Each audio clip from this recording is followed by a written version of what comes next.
Crime নাই, law and order সমস্যা নাই, রাস্তা ব্লকিং নাই, খুবই ভালো পরিবেশ।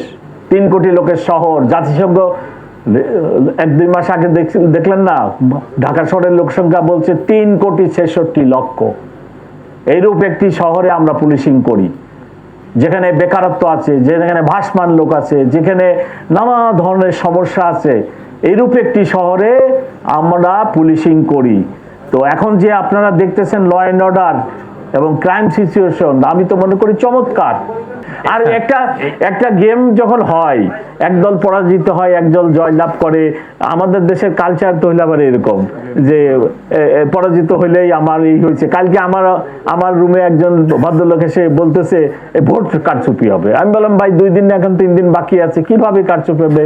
এই যে নানা গুজব এখন এই মার্কেট, আমাদের তো গুজব বেশি ছড়ায়, এখনো মার্কেটে অনেক গুজব আছে। এই প্রশ্নটা একটু ক্লিয়ার করবো আমি। এই যে কয়েকদিন আগে এটা পেপারে উঠলো, বিভিন্ন দল থেকে এটা কমপ্লেইনও করলো যে অমুক জায়গায় ব্যালট ছাপানো হচ্ছে, ছাপানো হচ্ছে, এরকম বিষয়টা আসছে, ঠিক আছে?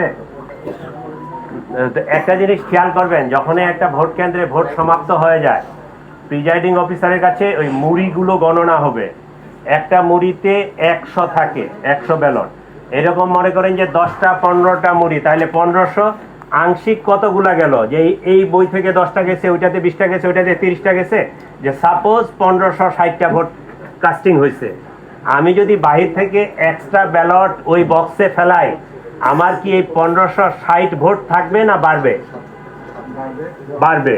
যখন এই ভোট গণনা হবে, ওখানে সব দলের এজেন্ট থাকবে, ঠিক আছে? এই 60টার জায়গায় যদি ৭৭টা ভোট ওখানে পাওয়া যায়, এই রেজাল্ট কেউ মেনে নিবে? এইগুলো অপপ্রচার, ঠিক আছে? এটা এত সহজ না বিষয়টা। আমি কোন লক্ষ্মীপুরের সুপারিনটেন্ডেন্ট পুলিশকে যে প্রশ্ন করবেন, আমি কোন দলের কথা বলতেছি না। মানে এই ধরনের একটা নিউজ আসছে, কিন্তু এটা বাস্তবসম্মত না। বিষয়টা এই কারণে ক্লিয়ার করলাম।